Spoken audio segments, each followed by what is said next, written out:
Bismillahirrahmanirrahim. Assalamualaikum warahmatullahi wabarakatuh. Selamat pagi adik-adik semua. Apa kabarnya hari ini? Ya, mudah-mudahan kita semua selalu diberikan kesehatan, baik itu jasmani maupun rohani.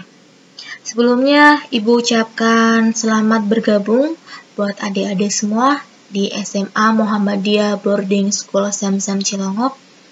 Mudah-mudahan prestasinya pada tahun ini bisa ditingkatkan jadi lebih baik lagi. Ya, jadi pada kesempatan pada hari ini kita belum bisa melaksanakan pembelajaran secara langsung, sehingga pembelajaran hari ini dilaksanakan secara daring atau online. Kita berdoa semoga wabah penyakit ini segera berakhir, sehingga kita bisa bertemu secara face to face atau secara tatap muka.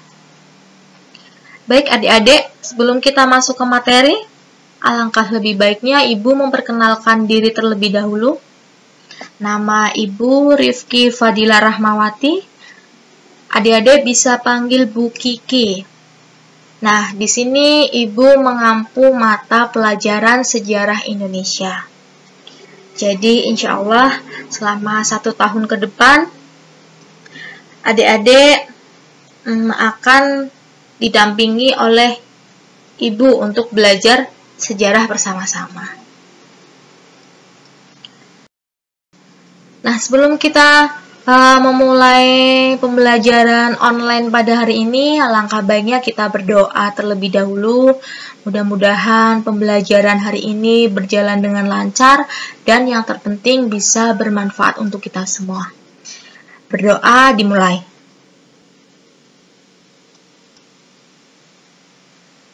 Berdoa selesai. Nah, pada kesempatan ini, Ibu akan menjelaskan beberapa materi, yaitu cara berpikir kronologis dalam mempelajari sejarah. Jadi di kelas 10 ini, kita akan belajar kurang lebih ada 4 bab. Nah, yang pertama, yaitu cara berpikir kronologis dalam mempelajari sejarah. Materi pembelajaran kita hari ini yaitu tadi cara berpikir kronologis dalam sejarah, kemudian tujuan pembelajarannya, peserta didik atau adik-adik mampu memahami arti dari sejarah. Kemudian yang kedua, adik-adik mampu memahami cara berpikir kronologis dalam sejarah. Nah, di sini ada beberapa pengertian sejarah. Jadi kata sejarah itu berasal dari bahasa Arab, yaitu syajarotun, yang berarti pohon. Makna kata pohon pada masa lalu dikaitkan dengan asal-usul keluarga raja atau dinasti tertentu. Nah, sejarah dalam bahasa Inggris adalah history. Kata history berasal dari kata Yunani historia, yang berarti informasi atau pencarian. Sedangkan istilah sejarah sepadan dengan kata Geschichte dalam bahasa Jerman, kemudian Geschichtsdennis dalam bahasa Belanda, dan Storia dalam bahasa Italia. Nah, di sini juga ada beberapa pengertian sejarah menurut para ahli. Yang pertama, yaitu menurut Francis Bacon, sejarah mempelajari hal-hal yang berkisar dalam waktu dan tempat. Nah, kalau menurut Francis ini berkaitan dengan waktu dan tempat, tapi dengan menggunakan ingatan sebagai alat utamanya. Kemudian yang kedua, menurut Kunto Wijoyo, sejarah adalah rekonstruksi masa lalu. Yang ketiga, menurut Sarjono Kartodirijo, yaitu sejarah adalah rekonstruksi masa lampau atau kejadian yang terjadi pada masa lampau. Nah, hakikatnya sejarah dibatasi oleh 2 pengertian, yaitu subjektif dan objektif. Objektif mengungkapkan sejarah melalui tahapan-tahapan penelitian sejarah. Sedangkan subjektif merupakan hasil tafsiran dari seorang sejarawan. Kemudian yang ketiga, ini ada menurut Muhammad Ali. Sejarah adalah kejadian peristiwa seluruhnya yang berhubungan dengan yang nyata di dalam manusia sekitar kita. Nah, di sini ada beberapa cara berpikir sejarah. Jadi untuk memahami suatu peristiwa sejarah, kita perlu mengetahui dan menguasai cara-cara berpikir sejarah. Nah, cara-cara berpikir sejarah itu ada yang pertama kronologi, kemudian yang kedua diakronik dan sinkronik, yang ketiga kausalitas, dan yang terakhir itu periodisasi.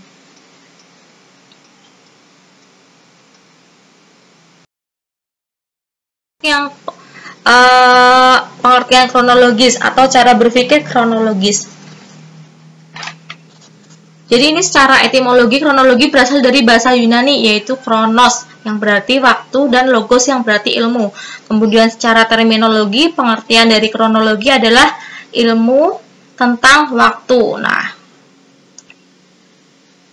jadi cara berpikir kronologi atau kronologis itu berarti kita memahami urutan waktu dari sejumlah kejadian atau peristiwa. Selain kita mengetahui atau memahami urutan waktu dari sejumlah peristiwa, kita juga mampu atau perlu mengurutkan seluruh kejadian berdasarkan urutan waktunya atau waktu kejadiannya. Nah, jadi apa yang dimaksud dengan kronologis? Yang dimaksud dengan kronologis yaitu urutan waktu kejadiannya. Contohnya, kita mendahulukan, menjelaskan, atau menceritakan kejadian yang terjadi pada tahun 1945 dibanding dengan 1946.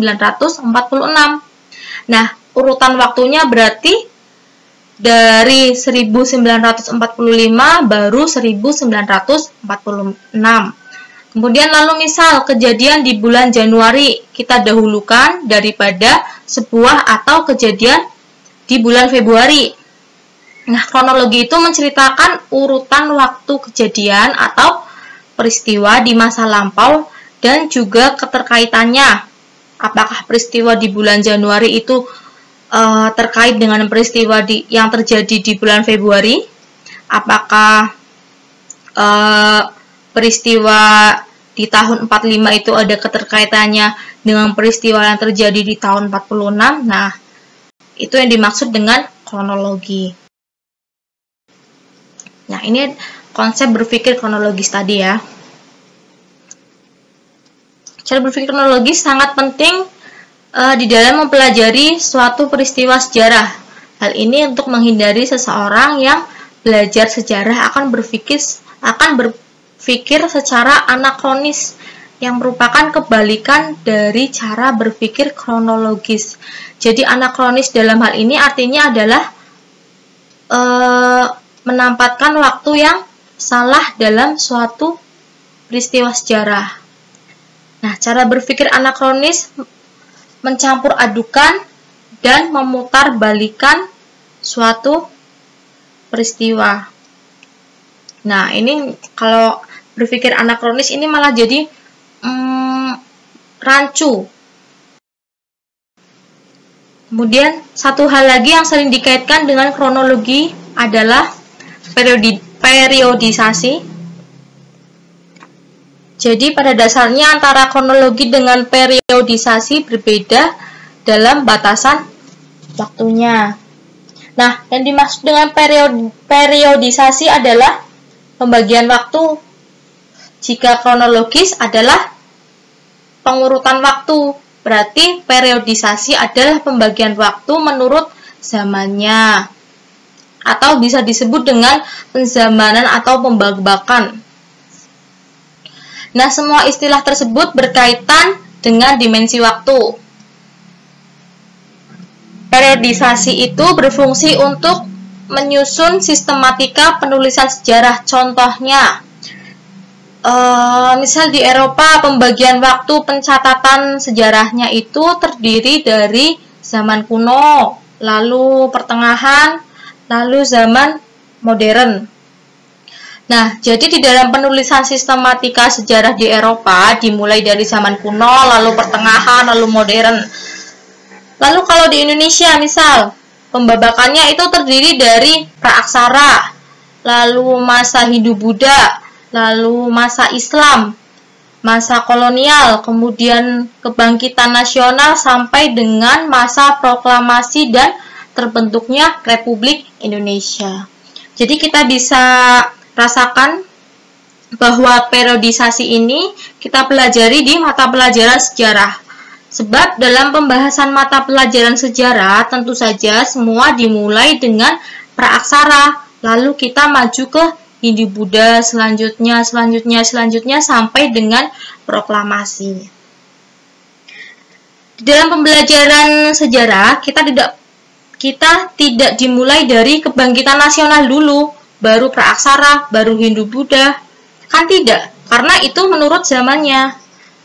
Jadi menurut zamannya yang terjadi di Indonesia itu zamannya praaksara dulu sampai proklamasi untuk penyusunan karena sistematikanya itu untuk biar kita itu mudah mengerti dan memahami mengenai kronologinya. Begitu adik-adik. Jadi kita tahu ya, cara berpikir periodisasi itu adalah pembagian waktu menurut zamannya. Saya tadi di Indonesia mulai dari praaksara dulu, kemudian masa Hindu-Buddha sampai dengan masa proklamasi. Kronologi dalam sejarah. Yang pertama yaitu merekonstruksi peristiwa sejarah yang terjadi di masa lalu, kemudian menghindari terjadinya kerancuan sejarah. Yang ketiga, membandingkan dan menghubungkan suatu peristiwa sejarah. Dan yang terakhir, mengaitkan suatu peristiwa sejarah. Nah, ini harus diingat-ingat, fungsi kronologis dalam sejarah. Kemudian, di sini ada contoh berpikir secara kronologis dalam suatu peristiwa sejarah. Kronologi, mulai dari peristiwa sejarah dimulai, kemudian latar belakang terjadinya peristiwa, selanjutnya proses terjadinya peristiwa, kemudian dampaknya, dan yang terakhir itu peristiwa proklamasi kemerdekaan Indonesia 17 Agustus 1945. Nah, di sini juga ada contoh kronologi dalam kehidupan sehari-hari. Ada yang masih ingat nggak peristiwa jatuhnya pesawat Lion Air JT610? Nah, itu kan diceritakan secara kronologi atau urut, kemudian berhubungan.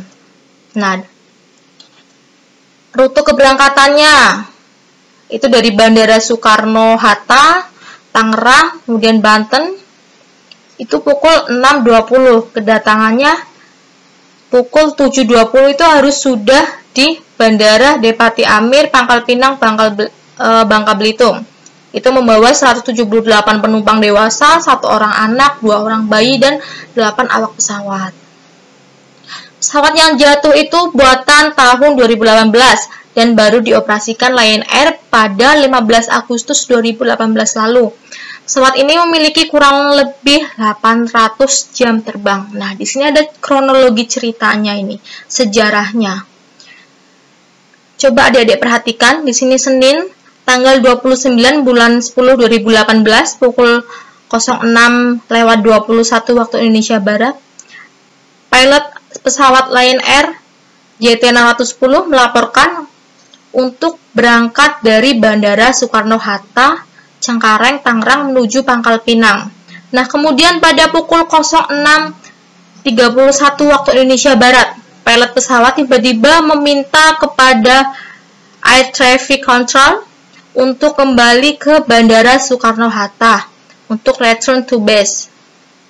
Nah, setelah 13 menit mengudara, pesawat jatuh di koordinat 5 lintang berapa, kemudian sampai puing-puing terbang pesawat ditemukan di perairan Tanjung Karawang, Jawa Barat. Nah, ini adalah contoh nyatanya kronologi sehari-hari. Begitu adik-adik.